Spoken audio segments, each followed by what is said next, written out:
অনেক দিন বাদে আজকে চিংড়ি মাছ নিয়ে এসছে। অনেক দিন ধরেই বলছিলাম যে চিংড়ি মাছের মালাইকারি খাওয়ার ইচ্ছে হচ্ছে।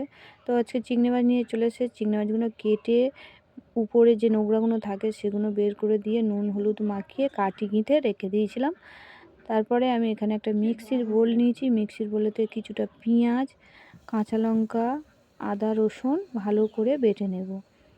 কড়াতে তেল দিয়ে চিংড়ি মাছগুলো আমি হালকা আঁচে লাল লাল করে ভেজে নেব। ভেজে নিতে হবে আস্তে আস্তে করে, যাতে না কাঠিগুলো বেরিয়ে যায়। তারপর আমি চিংড়ি মাছগুলো তুলে রেখে দিয়েছি।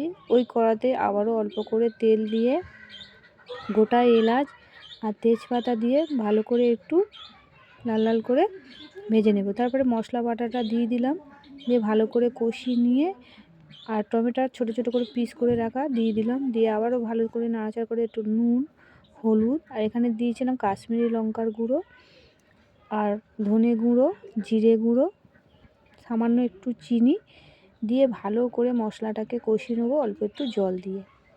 মশলা ধোয়া জলটা দিয়েছিলাম, ভালো করে কষিয়ে নিয়েছি। দেখো তেল ছেড়ে গেছে। তারপরে আমি এখানে নারকেল, একটা গোটা নারকেলের দুধ বের করে রেখেছিলাম, সেই দুধটাকে দিয়ে দিলাম। আস্তে আস্তে করে দিতে হবে যাতে না দুধটা কেটে যায়। দেওয়ার পরে ফুটে উঠেছে ভালোভাবে। তারপরে চিংড়িগুলো দিয়ে এইভাবে হালকা হাতে নাড়াচাড়া করে নেব, নইলে কিন্তু চিংড়ি মাছের মাথাগুলো ভেঙে যাওয়ার ভয় থাকে। তারপরে উপর দিয়ে গরম মশলা আর ঘি ছড়িয়ে দিলাম। তো আজকের এই চিংড়ি মাছের মালাইকারি কেমন লাগলো বন্ধুরা কমেন্ট করতে ভুলবে না। চলো টাটা, বাই বাই।